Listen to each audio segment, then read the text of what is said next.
وہ جب بھی مدرسے آتے ہیں ہماری کلاس کے سامنے کھڑے ہوتے ہیں، اس لیے کہ ہماری کلاس کا ایک کلاس فیلو جس کا نام رضوان ہے وہ اسی کا دوست ہے۔ ہم نہیں جانتے تھے کہ ہماری کلاس کے گیٹ پر کھڑے ہونے والا یہ ندیم در حقیقت جنت کی حوروں کا دولہا بن چکا ہے۔ یہ نعیم شہید جس کا ہم نام سنتے ہیں، جو سانگڑ کا وہ نوجوان بچہ تھا جو پہلے بلا کے 5 نمبر کمرے کے اندر رہتا تھا، میرا ناظم صحت تھا، میں اس کا معاون صحت تھا۔ وہ نعیم شہید جو اپنے بوڑھے باپ صوفی عبدالحق کا ایک ہی بیٹا تھا، 7 بہنوں کا ایک ہی بھائی تھا۔ ہاں، اس کے ابو نے اس کی شہادت پر جو درد دل سے نظم کہی تھی وہ ابھی آپ کے سامنے پڑھی گئی۔ چھپ گیا مہتاب میرا وادی کشمیر میں، جو صوفی عبدالحق نے یہ نظم کہا تھا۔ وہ نعیم شہید جو اپنے جب بھی پروگرام میں آتا تھا اس کے لبوں پر ایک شعر ہوتا تھا، اور وہ شعر سب اپنی زبان سے توجہ سے سنا کرتے تھے۔ وہ نعیم شہید کا کیا شعر تھا؟ یہ بھیک نہیں آزادی ہے، آنگے سے بلا ملتی ہے کہاں، دل جوش ملا فریاد نہ کر، تاثیر دکھا تقریر نہ کر۔ نعیم شہید یہ شعر نہیں پڑھ رہا تھا، اس نے اس شعر پر عمل کر کے دکھایا، اس کی عملی تصویر بن کر دکھایا۔ وہ نعیم شہید اور ندیم شہید جب ٹریننگ کے لیے کشمیر چلے گئے، جب کوٹلی کے پہاڑوں پر بس جا رہی تھی اور اس بس کے اندر بیٹھے ہوئے بھی منصوری تھے اور اسی کی چھت پر بھی نوجوان بیٹھے ہوئے تھے، وہ نعیم شہید اور ندیم شہید اسی بس کی چھت پر بیٹھ کر وہ نظارہ کر رہے تھے کہ اچانک وہ بس وہاں سے کلٹی ہوئی، اور کتنی بلندی ہے اس پہاڑوں کی جن کا ہم تصور نہیں کر سکتے ہیں۔ وہ نعیم شہید اور ندیم شہید جب اسی گڑھے کے اندر گرے، اس وقت بھی اس بس کے اندر کافی ہمارے ساتھی زخمی ہوئے۔ منصورہ جب وہ آئے، ہم ان طلبہ کو غازی کے نام سے پکارا کرتے تھے، لیکن نعیم شہید اور ندیم شہید ان کی جان اللہ کو پیاری ہو گئی۔ جب انہی کی لاشیں سانگڑ لائی گئی، دیکھنے والی آنکھوں نے دیکھا کہ شہیدوں کے چہرے ایسے ہوتے ہیں۔ میں آج تک یہ سوچا کرتا ہوں کہ پہلے بلا کا 5 نمبر کمرہ، اتنا معصوم سا بچہ، اپنے ماں اور باپ کا اکیلا بیٹا، اپنی 7 بہنوں کا ایک بھائی، جب کشمیر ٹریننگ کے لیے جاتا ہے، جب شہید ہو جاتا ہے تو اس کا باپ فخر سے کہتا ہے کہ میں اپنے بیٹے کی شہادت پر فخر کرتا ہوں۔ حضرات گرامی، میں سمجھتا ہوں کہ منصورہ وہ ادارہ ہے جس کے معصوم بچے کا گرم لہو کشمیر کی آزادی کی تحریک میں شامل ہو چکا ہے۔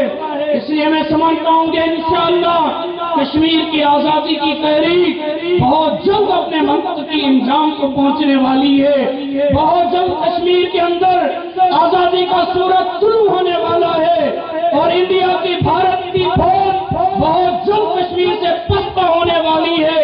یہ جو ہم نام سنتے ہیں یاسر شہید کا، یہ یاسر شہید بستی کی گلیوں میں چلنے والا نوجوان، ہم میں سے کس کو معلوم تھا کہ یہ جنت کی حوروں کا دولہا بن چکا ہے؟ وہ یاسر شہید جو ٹریننگ کے لیے جاتا ہے۔ ہمارے استاد محترم مولانا مسعود عالم بھٹو یہاں تشریف رکھتے ہوں گے، انہی کے فرزند ارجمن ہیں، انہی کے بھائی یاسین، وہ بھی وہاں پر وادی کے اندر اپنا کردار ادا کر رہے تھے۔ وہ یاسر شہید جو بالکل اپنی جوانی کے اندر کشمیر میں جاتے ہیں، جام شہادت نوش کرتے ہیں، یہاں پر ان کی خبر پہنچتی ہے، وہ مجاہدین بھی یہاں پر آتے ہیں جنہوں نے انڈیا کے 9 فوجی جہنم واصل کیے تھے۔ وہ 3 ہمارے مجاہدین شہید ہوتے ہیں، 2 زخمی ہوتے ہیں۔ شہیدوں میں ایک نام یاسر شہید کا بھی ہے، اور اسی طرح ہمارا طیب فاروق شہید جو حقیقت میں یہاں پر حافظ قرآن بھی بنا، وہ بھی اپنی 6 بہنوں کا ایک ہی بھائی تھا۔ وہ طیب فاروق شہید جو ہمارے ساتھ ان پروگرامات کے اندر، جلسوں اور جلوسوں کے اندر یہی کشمیر اور شہادت میری آرزو کے نعرے لگاتا تھا، وہ طیب فاروق شہید اللہ نے بہت جلد منصورہ کے قریب میں اس کو شہادت سے نواز دیا۔ آج ہم نام پڑھتے ہیں جنید احمد شہید کا، ہمارے استاد یامین منصوری کے برادر کشمیر کی وادی میں شہید ہوتے ہیں، انہی کے ترانوں کا آج بھی تذکرہ ہوتا ہے۔ ہم نام لیتے ہیں غلام حسین جلالانی کا، جو ہمارے مقدسی قریبی گاؤں کے نوجوان تھے، اگرچہ وہ جماعت الدعویٰ کے بیس پر کشمیر کے اندر شہید ہو گئے۔ آج ہم نام لیتے ہیں محمد شریف آف کراچی منصوری کا، ایک نوجوان ہے، کشمیر کے اندر شہادت کا تاج پہنتا ہے۔ منصورہ سنگھ نے کشمیر کے اندر اپنے شہیدوں کی ایک داستان رقم کی ہے۔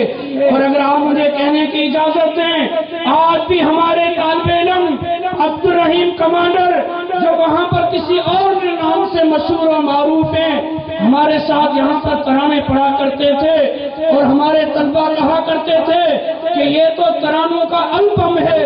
وہ عبد الرحیم جو ترانوں کا البم تھا، آج کشمیر کے اندر مجاہدین کو ٹریننگ دینے کے لیے آج بھی موجود ہے۔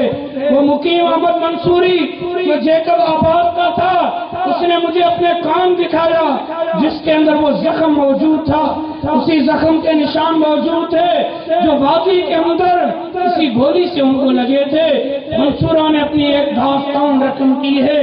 لیکن میرے دوستوں، آپ تو خاموش بیٹھے ہو، کیا آپ مجھے یہ پیغام دے رہے ہو کہ آپ نے شہیدوں کا پیغام چھوڑ دیا ہے، شہیدوں کا مشن چھوڑ دیا ہے؟ نہیں، آپ اپنے نعروں سے ثابت کرو کہ شہیدوں کے ہم ساتھ ہیں، اور وہ مشن آج ہمارا مشن ہے۔ انشاءاللہ ہم کشمیر کی وادی میں اپنا سرخ لہو پیش کریں گے۔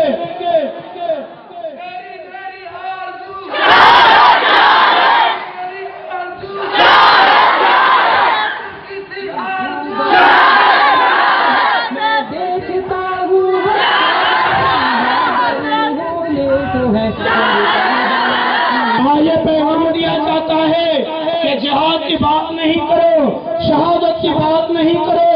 ہمارا امام المجاہدین، وہ ہمارے حضور اکرم صلی اللہ علیہ وسلم، جنہوں نے ہمیں شہادت کا راستہ دکھایا ہے، قرآن اور حدیث کا سب سے بڑا پیغام یہی ہے، ان اللہ اشتری من المؤمنین انفسهم واموالهم بان لهم الجنہ۔